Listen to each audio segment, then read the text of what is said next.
Now, what I'm going to be showing here is what we can see carrier IQ doing. First thing I'm going to do is turn on USB debugging. We'll need that to be able to read logcat logs. Okay, now I'm going to pan up from the screen a little bit for a second here while I start this log, just in case any personal information comes by. Okay, now what I'm going to do is I'm going to go through every button on the outside of the phone here. I'm going to start with pressing the home button.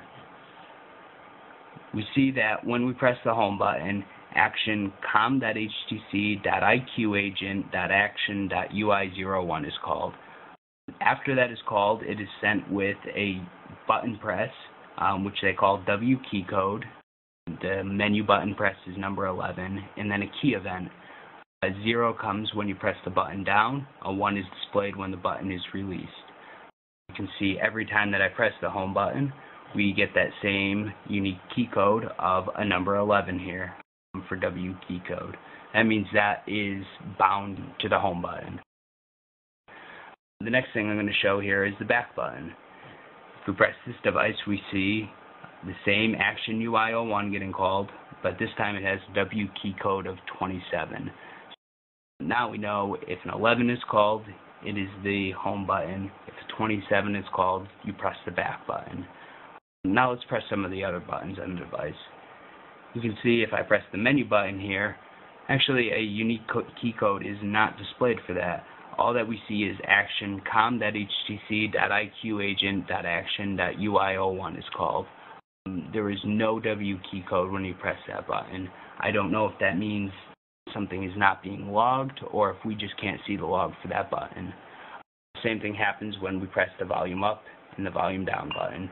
We can see those UI01 actions getting called, getting sent, but we do not see a unique W key code for them. Okay, the last thing I'm going to show is the power button here. When we press the power button, we get a UI02 action. After that, we have a submit UI02 with the old state, the new state, and your UI event. So the old state is a 1, the old state was on, the new state is a 0, the new state is off. Let's turn the device back on here. Oops. Now you can see the old UI state went to a 0, the new UI state went to a 1, and the UI event is a 0. So this shows that the screen was off, and now the screen is on. I'm going to unlock the device again, and now I'm going to bring up the dialer. I'm going to press the button 1. You can see action UI01 was called with a 49, and once again a 0 because I pressed the key down. You can see if I press it 2, a 50 is called, 3, 51, 4, 52, 5, 53, and so on and so forth.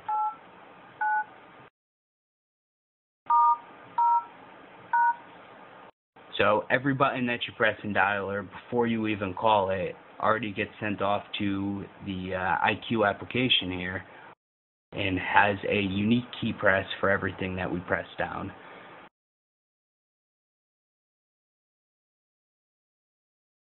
Now, doing my best to censor as little information as possible, I sent myself a text message with the contents, "Hello World." Let's go through what actually happens when we get that text. The first thing that gets called is dispatch WAP push to CIQ. After that we see dispatch SMS to CIQ, and then the PDU is displayed, which is the raw text message data. After that we see com.htc.android.iqagent.action.sms notify gets called. It gets the SMS, looks at the body, and then we see my SMS here in plain text. Hello World. Now, it should be noticed that if we scroll down a little farther here, here's where the message is actually being displayed in the end user's inbox. So all of the IQ agent processes is happening before the end user actually even sees the SMS.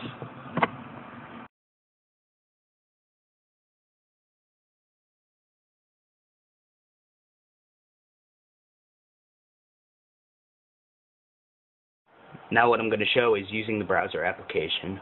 What I first want you to notice is that my device is in airplane mode with wireless network on. I am not on any sort of 3G connection. Now, when the browser first comes up, you can see Google requested location here. I actually declined that, but since location was requested at all, we got a submit LC30 up here. And that means the IQ agent knows about our location even though I declined this website from knowing it. Now down here you can see the URL of the page we went to.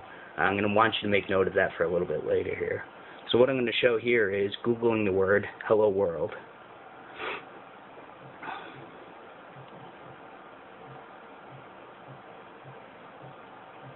Now I'm going to scroll back down to my logcat here, and I'm going to use my batteries the best to creatively censor this.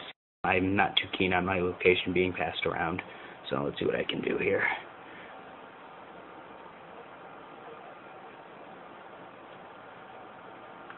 Now I'm going to scroll down and see exactly what we saw.